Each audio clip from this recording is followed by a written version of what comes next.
결국에 우리나라에 어쩔 수 없이 시장을 좌지우지하는 거는 외국인 수급인 것 같습니다. 외국인들이 순매수를 쭉 이어나가게 되면은 코스피가 이렇게 오르는 부분들이 나오게 되고, 최근에도 이제 외국인들이 한국에 이제 주식을 매수를 하면서 시장이 좀 급격하게 오르는 부분들이 나타났는데, 외국인의 수급, 그다음에 기관의 수급, 이런 것들을 전반적으로 다 데이터로 뽑아봤을 때 결국에는 외국인의 수급이 가장 우위에 있었고, 외국인들은 어떠한 방법으로 투자를 계속 연속적으로 이어나가기 때문에 이런 결과를 낼 수 있을지라는 고민을 제가 많이 했었고요. 이 방법론을 통해서 어떤 종목들이 선택이 되고 그 종목들이 앞으로도 추세를 타서 계속 갈 수 있는가를 바라보는 게 되게 중요하실 것 같아요.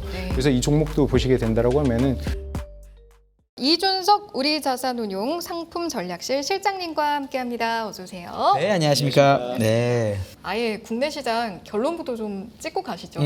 결론부터 네, 다소 부담스러우실 수 있겠지만 앞으로의 시장 단기적으로 또 중기적으로 장기적으로 어떻게 전망하시는지 한번 여쭤볼게요. 일단 시장에 대해서 말씀을 드리면은 한국 시장은 향후 2년에서 3년 정도는 상당히 좀 좋을 거라고 생각을 하고 있습니다. 왜냐하면 정부의 가이드라인이죠. 예전에 이제 박근혜 정부 때는 대출을 받아서 집을 사라.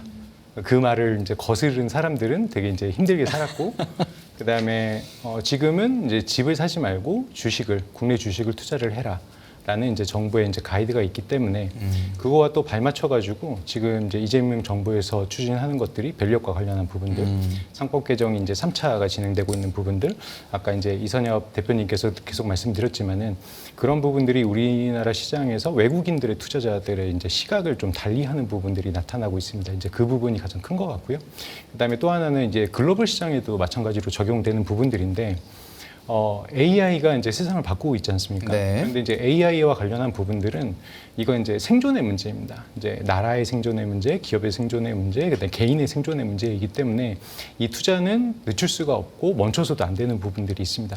그렇기 때문에 우리나라도 이제 AI에 대해서 본격적으로 이제 투자하는 부분들이 지금 이루어지고 있고, 그리고 이런 부분들은 또 하나 유출할 수 있는 거는 전 세계적으로 국가와 기업들이 투자하고 있기 때문에 시장의 유동성들, 즉 그 시장의 투자 자금들이 많이 좀 그 도는 부분들 때문에 결국에는 시장이 좀 버블이 일어날 수도 있지만은 버블이 아닌 상태로 간다라고 하면은 꾸준하게 시장은 좀 우상향할 수 있는 부분들이 나타날 수 있지 않을까라고 생각을 하고 있습니다. 그래서 이제 그런 거죠. 이제 우리나라 같은 경우에는 가장 베스트 케이스로 간다라고 하면은 장기적으로 봤을 때는 AI 투자에 대해서 우리가 결과물이 나오면서 GDP 성장이 멈추지 않고 좀 성장을 한다라고 하면은 시장은 정말로 4,000포인트, 5,000포인트 그 이상으로 갈 수 있을 거고요. 만약에 좀 그게 안 된다라고 하면은 좀 환율이 우리나라 환율이 좀 치솟으면서 안 좋을 수 있는 부분들도 나올 수 있을 것 같습니다. 그리고 이제 중기적으로는 모멘텀이 이제 반도체에 대한 모멘텀이 이제 뒤에서도 말씀드리겠지만은 한 3주 만에 시각이 확 바뀐 것 같습니다. 저도 이제 보통 그냥 방송 나가서 말씀드릴 때 삼성전자에 대해서 좀 보수적으로 말씀드리고 하이닉스도 HBM이 좀 경쟁적으로 될 것 같다라고 말씀드렸었는데 시각이 바뀐 부분들 때문에 향후 6개월에서 한 1년 정도까지는 이 반도체의 그 빅사이클이 계속 우리나라 시장에 하단을 좀 견고하게 받쳐주는 부분들이 있지 않을까라고 생각을 해서 중기적으로도 긍정적으로 보고 있고요.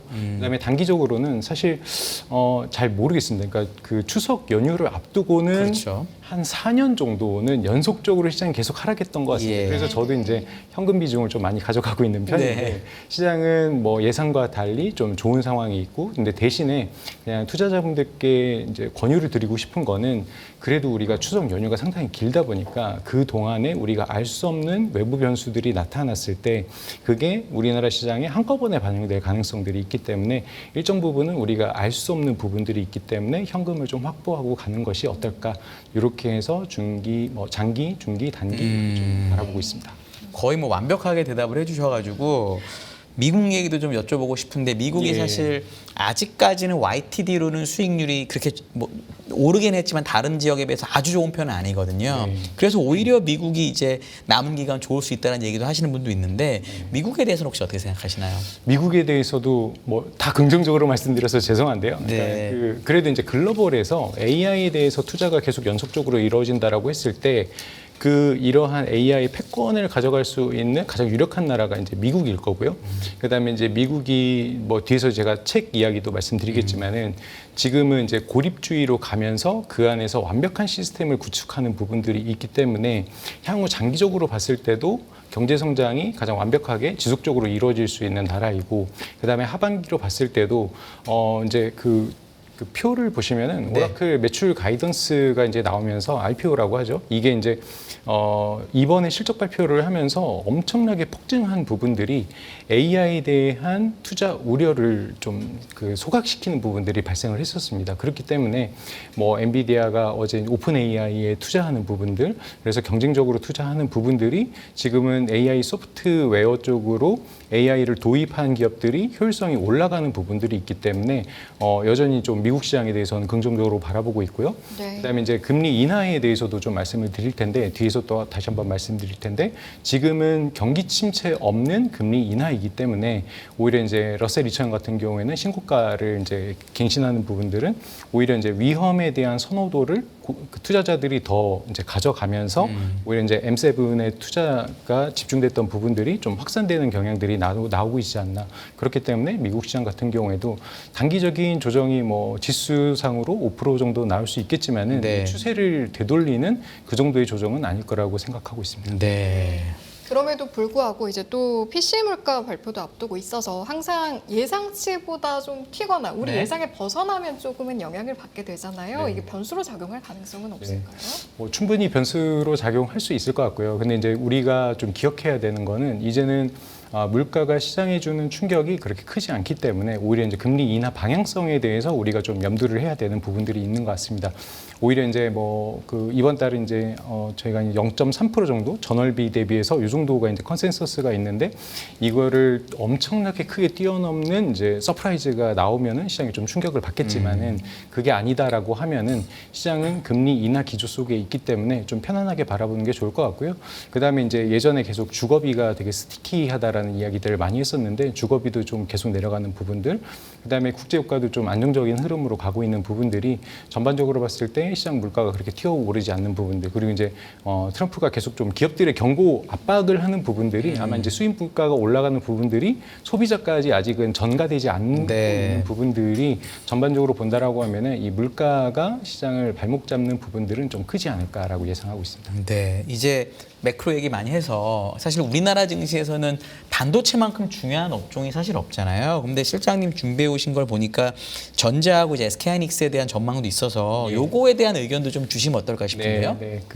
일단 제가 계속 이제 방송에 출연하면서 반성을 좀 하겠습니다. 삼성전자에 대해서 좀 비관적으로 말씀드렸었고, 네. 하이닉스도 거의 그랬습니다. 밸류에이션은 예. 안 그런 사람이 어딨겠습니까? 아니 골드만삭스 같은 회사도 오늘인가 어제 바꾸더라고요. 그러니까 뭐 그건 괜찮은 겁니다. 누구나 그렇습니다. 네. 그래서 반도체 애널리스트 분들하고 한 3주 전에 제가 미팅을 했었어요. 네. 그래서 이제 제가 그때 질문이 레거시 디램이 DDR4가 DDR5를 역전하는 현상이 나타나고 있고, 되게 이제 수요는 많은데 공급이 되게 제한적인 것 같아서 이 추세가 좀 이어질 것 같냐라고 이제 제가 질문 던졌더니 되게 일시적이다라는 말씀을 주셨어요. 네.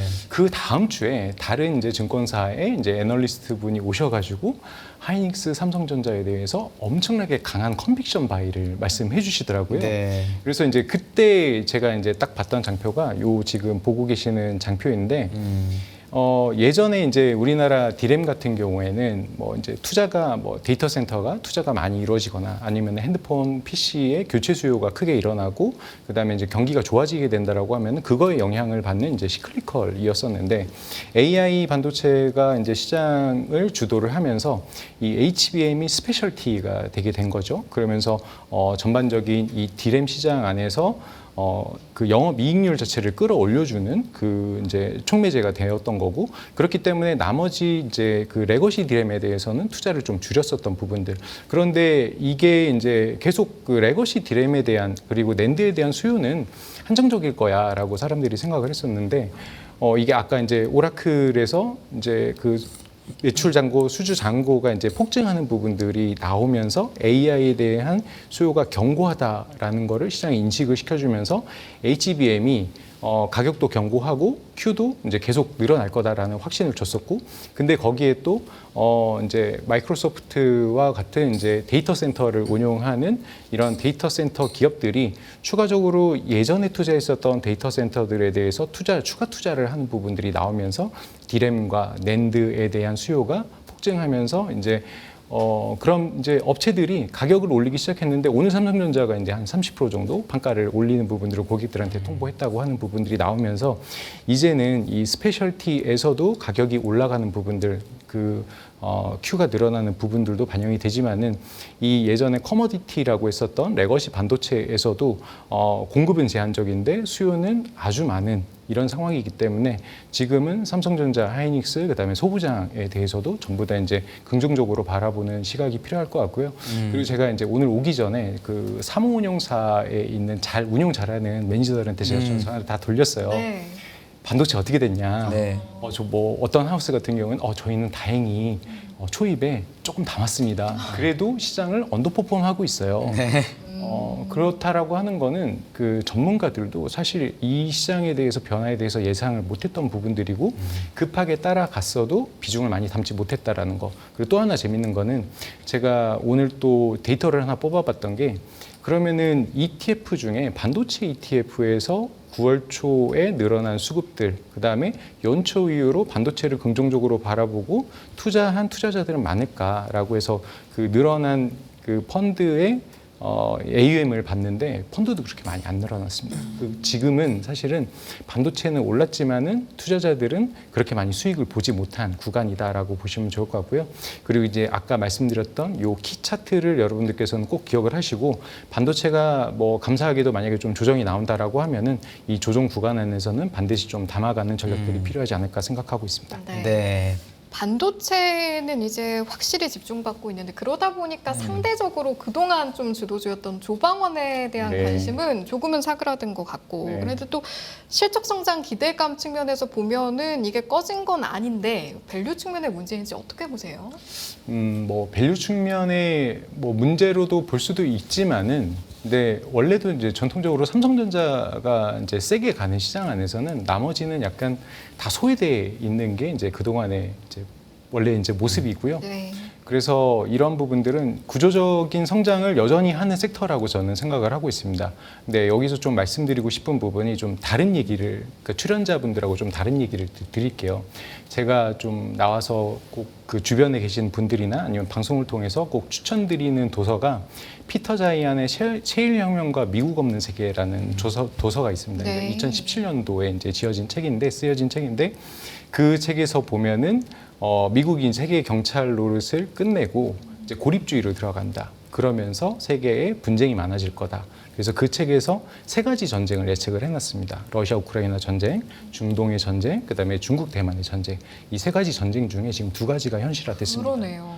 그렇다라고 하는 거는 이제 평화의 시대는 끝났다라고 말씀드릴 수 있을 것 같아요. 미국은 더 이상 경찰 노릇을 하지 않습니다. 그렇다라고 하고는 각자 도생의 시대가 열렸고, 그렇기 때문에 전 세계 국가들은 국방비를 알아서 올릴 수밖에 없는 상황이 되었기 때문에 지금은 뭐 독일의 라인메탈 같은 경우에도 독일 그 자체 국가의 수주만 담아서도 이제 26년까지도 다른 국가에 못 주는 상황이기 때문에 우리나라 같은 경우에는 가성비가 좋고 그다음에 납기도 잘 지키는 이러한 장점이 있기 때문에 앞으로도 지금은 사실은 조금 정체되어 있지만은 수주가 다시 나오는 부분들, 그리고 반도체가 정체된 구간 안에서는 다시 한번 올라갈 수 있는 그런 모멘텀이 나올 수 있을 것 같고요. 꺾이는 시점은 아마도 평화의 시대가 도래하거나 아니면은 각국이 정말로 많은 군비를 쌓아둔 그 시점이 되지 않을까라고 생각을 하고 있고요.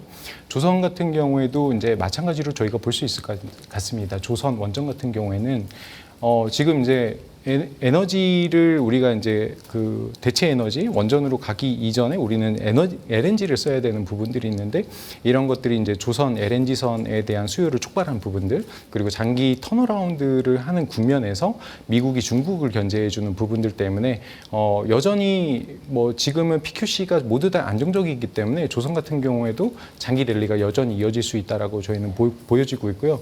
또 하나는 이제 미국이 고립주의로 들어가게 되면서 패권은 가져가야 되기 때문에 중국을 견제를 해줘야 됩니다. 그렇기 때문에 이 조선에 있어서 중국을 견제를 해주면서 상대적으로 한국을 키워주는 부분들이 있기 때문에 조선 같은 경우에도 구조적으로 성장하는 모습들이 계속 나올 수 있다라는 것들을 말씀을 드리고요.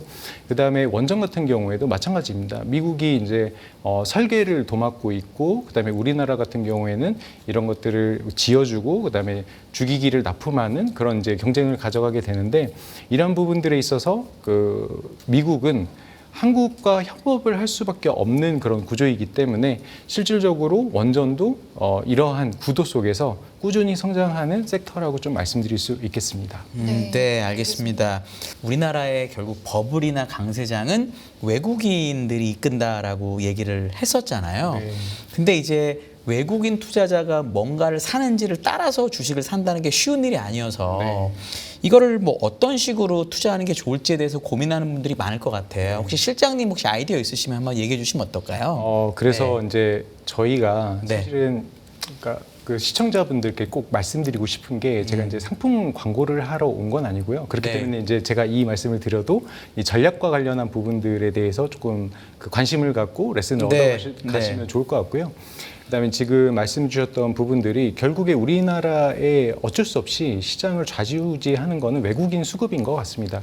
그 지금 보시는 차트에서도 보시면은 시장에서 코스피 같은 경우에도 외국인들이 순매수를 쭉 이어나가게 되면은 코스피가 이렇게 오르는 부분들이 나오게 되고 이거를 이제 거슬렀던 적이 이제 2020년도에 반대로 이제 코로나 시절에 개인들이 시장을 이끌면서 외국인들을 팔았던 요 시기를 제외하고는 네. 외국인들이 사면은 시장이 올라가고 팔면은 시장이 떨어지는 최근에도 이제 외국인들이 한국에 이제 주식을 매수를 하면서 시장이 좀 급격하게 오르는 부분들이 나타났는데 그래서 이제 항상 고민하는 거는 상품을 만들거나 아니면 투자를 할 때 항상 고민하는 거는 이러한 외국인들을 따라서 투자하는 방법은 어떻게 하면은 우리가 네. 좀 효율적으로 쫓아갈 수 있을까라는 부분들에 대해서 고민을 많이 했었고 그래서 이러한 방법에 대해서 작년부터 저희가 이제 우리자산운용에서 계속 고민을 많이 했었습니다. 그리고 네네. 리서치를 했었고 그래서 이제 좀 이어서 그 외국인들이 투자했었던 종목들에 대한 상승률도 한번 보시고 이제 제 이어서 좀 말씀드린다라고 하면은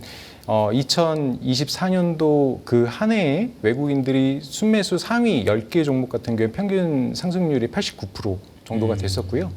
그다음에 개인 순매수는 마이너스 13% 정도가 됐었습니다. 네. 그리고 올해 상반기까지도 보게 된다라고 하면은 올해는 외국인들이 투자했었던 상위 10종목의 평균 수익률이 128%, 그다음에 개인 순매수 상위 10종목이 플러스 이제 9.6% 정도가 됐었던 거죠.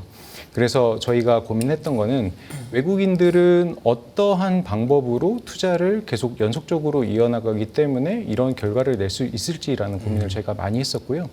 그다음에 이제 개인 투자자들의 이제 뿌리 깊은 고민과 의심들이 보통은 이제 외국인들이 계속 산 다음에 레포트를 좀 고의적으로 안 좋은 레포트를 내면서 차익 실현하는 거 아닌가, 네. 그리고 이제 공매도를 하는 거 아닌가라는 부분들도 이제 저희가 항상 고민을 했었던 부분들이고, 그래서 이제 작년 말 정도에 저희 이제 ETF 매니저가 저를 찾아와가지고 외국인 수급을 따라가는 상품을 만들면은 시장을 아웃퍼폼 할 수 있을 것 같습니다라고 네. 했길래 그 이야기를 하길래 제가 안 될 것 같다라고 얘기를 했었어요. 어떤 기준으로 하는지가 사실 어렵잖아요. 맞아요. 네. 그렇기 때문에 그 기준을 잡는 게 되게 중요하고 저는 오히려 연기금이나 기관들이 투자하는 그 수급을 보는 게 좋지 않을까라는 얘기를 했었고 그런데 저희가 모든 그러니까 외국인의 수급, 그다음에 기관의 수급 이런 것들을 저희가 전반적으로 다 데이터로 뽑아봤을 때 결국에는 외국인의 수급이 가장 우위에 있었고 그 맞아요. 방법으로 봤을 때는 결국에는 기업의 이익이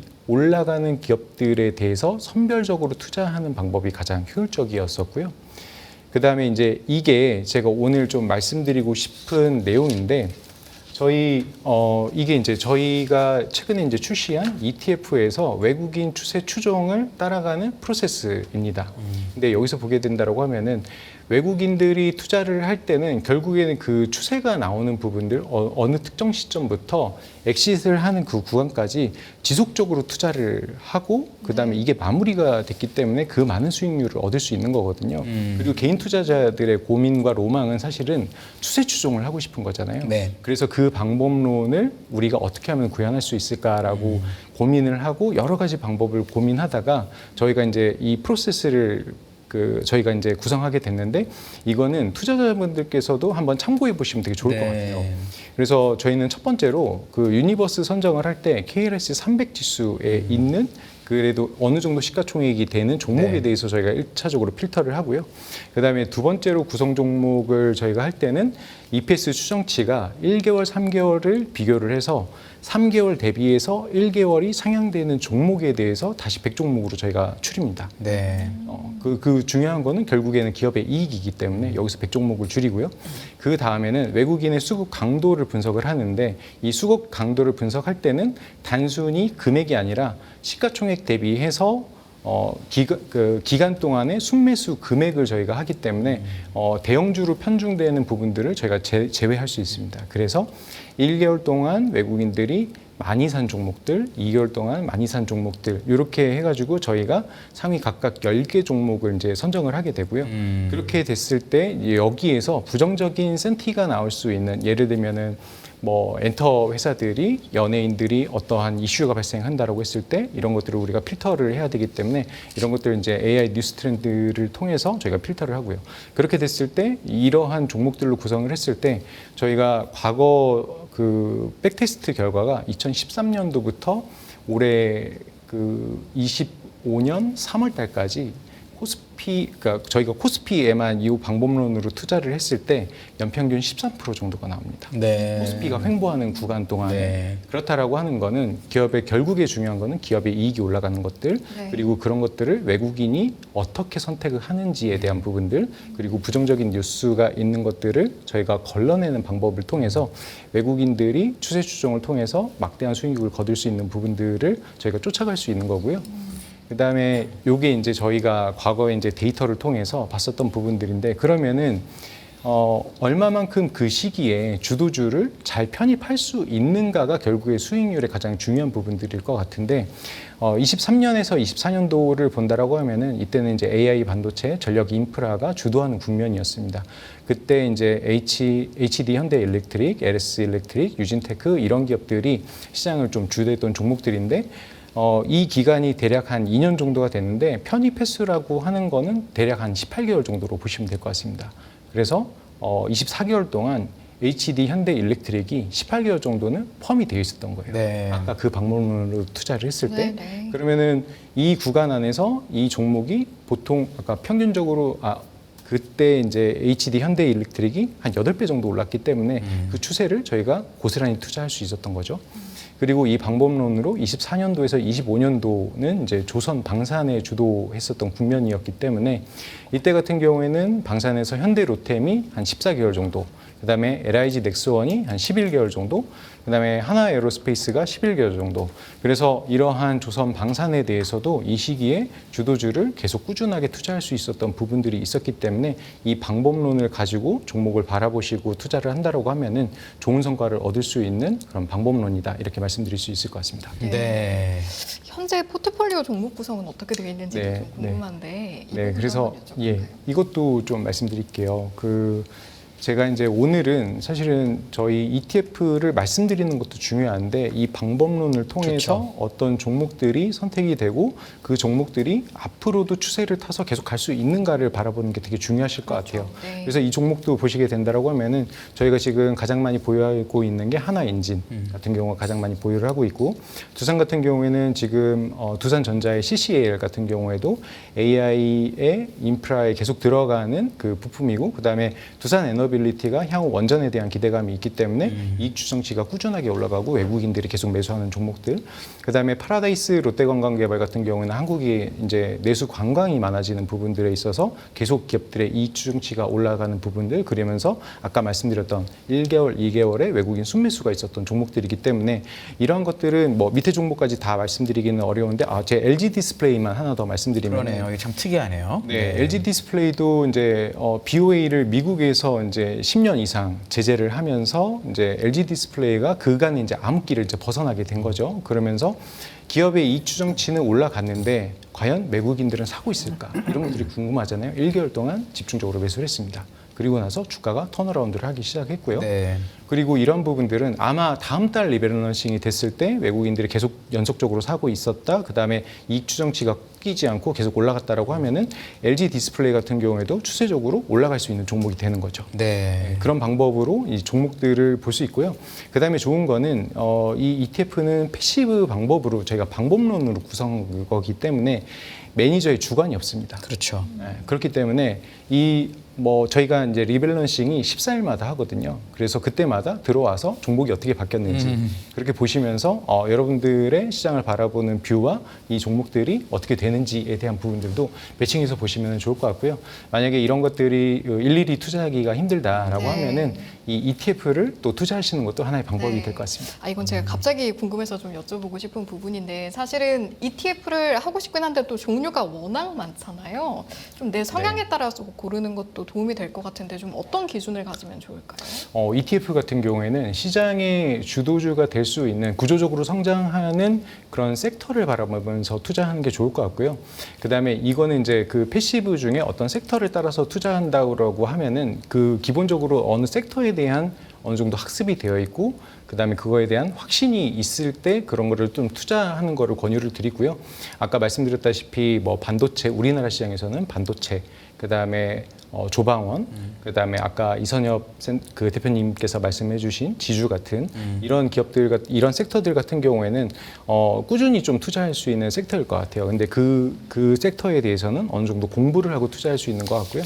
그다음에 이제 오늘 제가 이제 모 방송에 가서 작가님께서 저한테 이제 퇴직연금 계좌에서 네. 그냥 아무 생각 없이 나 계속 투자할 수 있는 ETF 좀 추천해줘라는 말씀을 해주셨는데 네. 제가 이제 타사 이 상품을 말씀드리는 게 맞는지는 모르겠지만 제가 추천드렸던 게 자유롭게 해주세요. 타임폴리오의 나스닥 100 액티브 ETF를 추천드렸어요. 매니저가 약간 액티브하는 것도 괜찮게 보시는군요. 네, 맞습니다. 왜냐하면은 결국에는 제가 아까 말씀드렸다시피 장기적으로 봤을 때 AI에 대한 수혜, 그다음에 그 미래에 대한 성장성이 가장 많은 기업들은 미국에 포진되어 있다고 저희는 생각을 하고 있고, 저는 생각을 하고 있고, 그다음에 이런 거에 대해서 시장을 꾸준하게 아웃퍼폼을 했고, 지금도 아웃퍼폼을 하고 있는, 물론 이제 보수는 조금 높을 수 있지만은 그 보수를 충분히 상쇄할 수 있는 ETF이기 때문에 그런 걸 좀 추천을 드렸고요. 그래서 물론 이제 타임폴리오가 만약에 그 하우스가 좀 망가진다라고 하면은 안 좋을 수 있지만은 그 시스템은 저는 계속 돌아가는 시스템이라고 생각을 하고 있기 때문에 네. 그런 ETF에 대해서도 좀 투자를 하시면 좋을 것 같고, 그다음에 제가 오늘 말씀드렸던 K글로벌 수급 상위 같은 경우에는 시장의 주도주를 잡아서 외국인들이 끌고 나가는 종목에 대해서 그러한 이런 추세 추종을 계속 연속적으로 나가는 거고, 만약에 어떤 섹터에 대해서 내가 로테이션이 좀 힘들다라고 했을 때는 그냥 좀 편안하게 투자를 하시면은 코스피를 꾸준하게 아웃퍼폼 할 수 있는 ETF가 될 것 같습니다.